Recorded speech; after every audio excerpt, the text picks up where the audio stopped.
Just English classes, कैसे हो आप सभी फ्रेंड्स। आज का हमारे video Othello by William Shakespeare है। इंपॉर्टेंट कोटेशंस हैं इसकी जो काफ़ी इंपॉर्टेंट है एग्जाम पॉइंट ऑफ व्यू से। गाइस एग्जाम तो आपका पीछे जा चुका है ना, अभी होने वाला नहीं है। फरवरी में डेट आई थी बट अब पॉसिबिलिटी नहीं है फरवरी में होने की।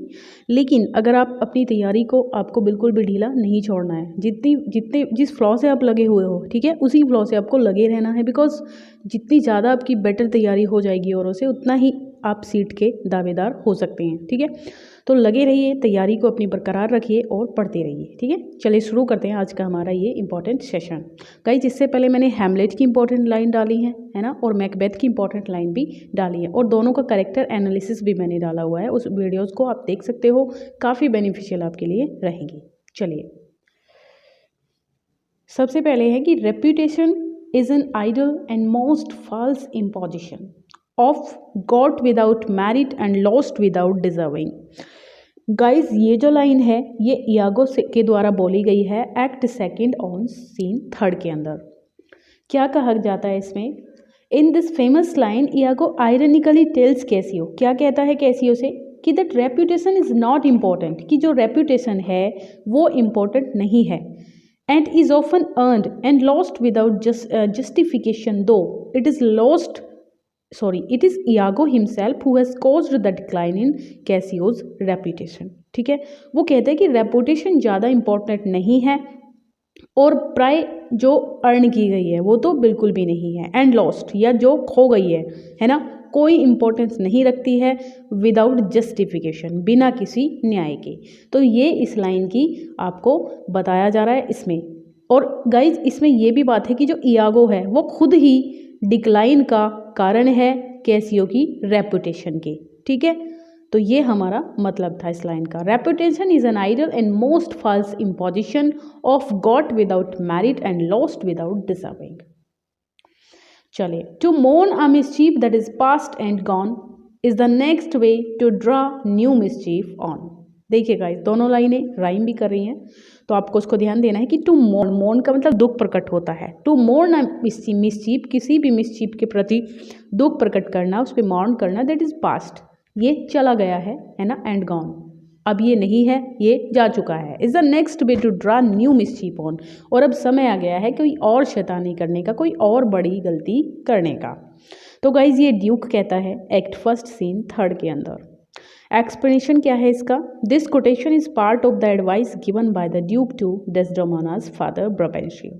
ये जो कोटेशन है ये एक पार्ट है जो एडवाइस दी जा रही है, जो सलाह दी जा रही है ड्यूक के द्वारा, किसको? डेस्डेमोना के पिता को। क्या कह रहे हैं कि ब्राबेंशियो, क्या नाम है डेस्डेमोना के फादर का? Brabantio. After his daughter has openly defied him, जब ओपनली उसकी जो डॉटर है वो उसको उसकी मतलब बेइज्जती कर देती है कि भाई मैं तो प्यार करती हूँ ब्लैक मूवर से, ब्लैक मूवर कहा गया है ओथेलो को, तो proclaimed that she ran away, कि वो भाग गई है, ये बेइज्जती तो होती है ना उसकी, तो वो हरा देती है अपने फादर को, रैन अवे, क्योंकि उसके फादर नहीं चाहते हैं कि वो दोनों मिले। तो ran away with Othello because she loves him, क्योंकि उससे प्यार करती है तो उसके साथ भाग जाती है ना। तो वो एडवाइस देते हैं, समझाते हैं उसके पिता को। कौन? Duke. Act first scene third की ये लाइन है।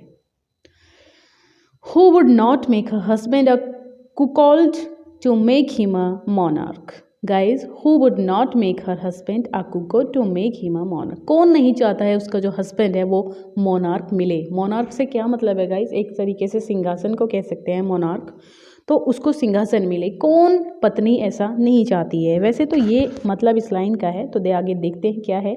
इमिलिया कहती है एक्ट फोर्थ सीन थर्ड के अंदर इस बात। एक्सप्लेनेशन क्या है इसका?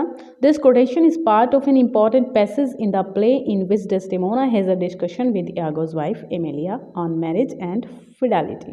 मैरिज और फिडेलिटी के ऊपर जब इयागो की वाइफ इमिलिया के साथ डेस्डेमोना डिस्कशन करती रहती है, बात चलती रहती है उनकी, तो ये एक इम्पॉर्टेंट पार्ट है उसी पैसेज का। ठीक है, अब while Desdemona is absolutely devoted to love and marriage, Desdemona को तो बहुत भरोसा है प्यार और शादी में, है ना। Emilia looks at it with practical intelligence, जबकि इमिलिया जो है ना वो इसको प्रैक्टिकल इंटेलिजेंस में देखती है। आगे बात करते हैं कि I kissed thee ere I killed thee no way but this, killing myself to die upon a kiss. इसमें गाइज ओथेलो कहता है लास्ट सीन के अंदर, ये लास्ट पार्ट के अंदर, एक्ट 5 के अंदर, ये लास्ट सीन सेकंड है। तो इसमें गाइज क्या कहा जा रहा है कि आई किस्ड दी, मैंने उसको किस किया, आई किल्ड दी, मैंने उसको मार दिया, नो वे बट दिस, है ना, कोई बात नहीं है, किलिंग माई सेल्फ, अब मैं अपने आप को भी मार देता हूँ, टू ड्राई अपॉन अ किस। ओके, तो ये एक्सप्लेनेशन देखते हैं इसका। These are the last words, ये लास्ट वर्ड हैं जो ओथेलो के द्वारा कहे जाते हैं, जो वो अपनी गोदी में लेकर के उसको बैठा रहता है, क्योंकि वो उसको मार देता है पहले, तो फिर उसको पछतावा होता है ना, क्योंकि ओथेलो ने भी उससे बहुत प्यार किया था, बट शक जो है किसी भी रिश्ते में हो ख़त्म कर देता है रिश्ते को। तो विश्वास रिश्ते में ज़रूर होना चाहिए अपने पार्टनर के प्रति, है ना, हम सभी पे अप्लाई होती है ये बात। तो इग्नोरेंस के अंदर ही तो ओथेलो ने मार डाला डेस्डेमोना को, है ना, उसने नहीं देखा, अज्ञान के वश होकर के मार डाला, उसने नहीं देखा कि क्या सच है और क्या झूठ है। तो these are the last words, ये लास्ट वर्ड हैं ओथेलो के, बिफोर ही किसेस डेस्डेमोना, है ना, डेस्डेमोना को किस करता है वो, whom he had just murdered, जिसको उसने अभी मार दिया है। He then stabs himself and die on top of his wife, फिर अपने आप को मार लेता है, वो स्टैब्स कर लेता है और अपनी वाइफ के ऊपर ही वो गिर जाता है। He says he kissed her before he killed her, उसने कहा कि उसको मारने से पहले भी उसने उसको किस किया, और अब it is appropriate that kisses are wily, और अब वो खुद को मारने से पहले भी उसको किस करेगा या करता है, ठीक है। The rogue that smiles steals something from the thief, वो लुटेरे जो हंसते हैं, स्माइल्स करते हैं, steals something from the thief, है ना, वो चोरों से भी बड़े चोर हैं। He robs himself that spends a bootless grief, okay, वो रॉब्स करते हैं, लूट लेते हैं खुद को ही, that spends जो लगाते हैं, आ बूटलेस ग्रीफ, एक बूटलेस ग्रीफ, यहाँ दुख वाली ये बात है। तो गाइज इसमें ड्यूक कहते हैं, एक्ट 1 सीन 3 की ये लाइन है, पहला ही एक्ट है। तो इसमें एक्सप्रेशन में क्या है इसकी कि this famous quotation is part of the advice, ये भी एडवाइस का ही एक पार्ट है जो ड्यूक देते हैं किसको, डेस्डेमोना के पिता ब्राबेंशियो को एडवाइस देते रहते हैं कि अब कोई फ़ायदा नहीं है ना, अब उन दोनों ने शादी कर ली है, अब तो कोई फ़ायदा नहीं है तुम्हारे ऐसा कुछ करने का, है ना। तो आफ्टर ब्राबेंशियो फील, जब ब्राबेंशियो को ये फील होता है कि that he has been shamed by his daughter, कि उसकी बेटी के द्वारा उसको शर्मिंदा कर दिया जाता है, तो वो समझा रहा होता है उसको, जो ड्यूक होते हैं, ठीक है। आगे चलते हैं कि लुक टू हर मोअर, देखो उसको, if thou has eyes to see, है ना, अगर तुम्हारे पास आंखें हैं देखने के लिए तो उसको देखो। सी हैज़ डिसीव्ड हर फादर, उसने अपने पिता को ही धोखा दे दिया है, एंड मे दी, और वो तुम्हें भी धोखा देगी। ये इस लाइन का मतलब है। ब्राबेंशियो कहता है इसमें एक्ट 1 सीन 3 के अंदर, किसको कहता है, मोअर को कहता है, ओथेलो को कहता है कि जिसने अपने पिता को ही धोखा दे दिया है वो तुम्हें क्या छोड़ेगी, है ना। तो the line is said to Othello by Desdemona's father, Desdemona के पिता के द्वारा ये ओथेलो को बोली जाती है। Who feels he has been shamed by his daughter, जो शर्मिंदा हो रहा होता है अपनी बेटी के काम से, जो भाग गई है ओथेलो के साथ, and this has also become involve in an interracial relationship, है ना, और अब वो इन्वॉल्व होता है इस रिलेशनशिप के अंदर, इसको तोड़ना चाहता है। His words can be taken as a curse and a forewarning, और उसके जो शब्द हैं ये अभिशप्त शब्द हैं और ये एक वार्निंग के रूप में है ओथेलो के लिए, कि जब उसने अपने पिता को ही धोखा दे दिया है तो तुम्हें भी दे देगी, है ना। आगे है guys, tease neither here nor there, tease neither here nor there, ये बहुत छोटी सी लाइन है गाइस, एमिलिया के द्वारा बोली जाती है एक्ट 4 सीन 3 के अंदर। एक्सप्लेनेशन क्या है इसका, the origin of this famous expression is older than Shakespeare, जो इस फेमस एक्सप्रेशन का जो ओरिजिन है वो शेक्सपियर से भी पुराना है, ये कहा गया है। But it did gain in popularity after the play and remains to be widely used, but इसको जो पॉपुलैरिटी मिली है, जो प्रख्यात ये हुआ है, ये इन प्लेज के अंदर यूज्ड होने के बाद हुआ है। नीदर हियर नॉर देयर, मतलब ना तो यहाँ ना वहाँ का क्या मतलब है, इट डजेंट मैटर, मतलब इसका कोई मतलब नहीं है। Its synonyms include irrelevant and insignificant, ठीक है। चलिए, trifles light as air are to the jealous, confirmations strong as proofs of holy writ, ये लाइन गाइज यागो के द्वारा बोली जाती है एक्ट 3 सीन 3 में। The most important and famous object in the place Othello is handkerchief. जो बहुत ज़्यादा इम्पॉर्टेंट रोल प्ले करता है हैंडकरचीफ, जो रुमाल है ना, डेस्डेमोना को दिया जाता है किसके द्वारा? ओथेलो के द्वारा, अपने प्रेम की निशानी के रूप में दिया जाता है। तो गाइज फर्स्ट गिफ्ट होता है वो telling her that it holds tremendous importance to him. और डेस्डेमोना कहती है कि ये बहुत ज़्यादा इम्पोर्टेंस रखता है उसके लिए। And that is it was given to his mother by an Egyptian charmer to keep his father under her spell. ठीक है, कि इसकी माँ के द्वारा वो उसके पिता को दिया जाता है ना, इजिप्टियन चार्मर के अंदर।